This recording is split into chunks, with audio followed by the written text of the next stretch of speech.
polisi y'u Rwanda yo yatangaje ko muri mwaka wa 2025 izatangira gukoresha ikoranabuhanga ry'utudege tuzwi nka drone mu kugenzura umutekano, ibyaha n'amakosa yo mu muhanda. Abatwara ibinyabiziga bavuga ko ubu buryo buzakoresha rero umucyo mu guhana amakosa akorerwa mu muhanda. Francine Umutesi yafatanyije na James Kakwerere.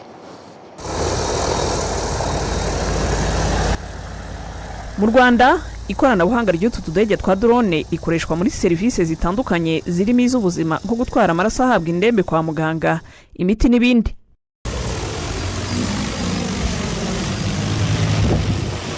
Mu gihe urujya n'uruza rw'ibinyabiziga rukomeza kwiyongera mu mihanda, polisi y'u Rwanda ivuga ko nayo igenda yongera ikoranabuhanga mu kazi kayo kugira ngo kihute.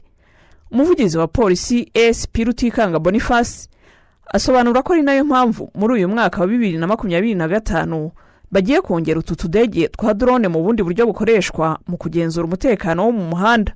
Umwaka wa 2025 turashaka gukoresha ikoranabuhanga cyane kurusha ikindi kugira ngo abantu bumva ko duhana, turengera, cyangwa hari abavuga ngo turihisha, ngo duhisha kamera.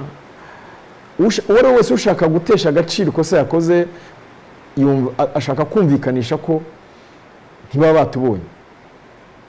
Ntabwo rero tekinoloji igomba kugaragara igihe cyose. Tuzabibabwira ko tuzakoresha kamera zo mu muhanda zikurikirana amakosa, ariko turatekereza no gukoresha za drone. Yego, ko aho bishoboka igomba kujya icunga umutekano mu muhanda kugira ngo dukurikirane ibikorwa ibyo byose bifitanye isano n'umuvuduko n'andi makosa. Kuri bamwe mu batwara ibinyabiziga iyi nkuru ni nshya mu matwi yabo, ariko barayishima bakanavuga kandi ko uburyo babwitezeho kugaragaza ukuri nyako kw'ibyabereye mu muhanda. Ntabwo izareba gusa twebwe amakosa yacu mu mihanda, izareba n'andi makosa, izareba n'abanzi, izareba se n'utikoreye ibitemewe n'amategeko. Buriya drone irareba kandi ireba mu bintu byinshi, ifite ikoranabuhanga ishobora guhakinga ikamenya ibintu biri iwawe cyangwa se utwaye, cyangwa se ikareba ngo uri kwiruka, ese nimba uriya muntu ari kwiruka yirukanyijwe n'iki. Drone zizafasha 100% mu gihugu. Iryo terambere ni ryiza mu gihugu kubera ntawe rizahohotera. Icyo ngicyo ngiye mpagaze ku kintu cyari cyose kidahohotera umushoferi cyangwa se umunyarwanda muri rusange.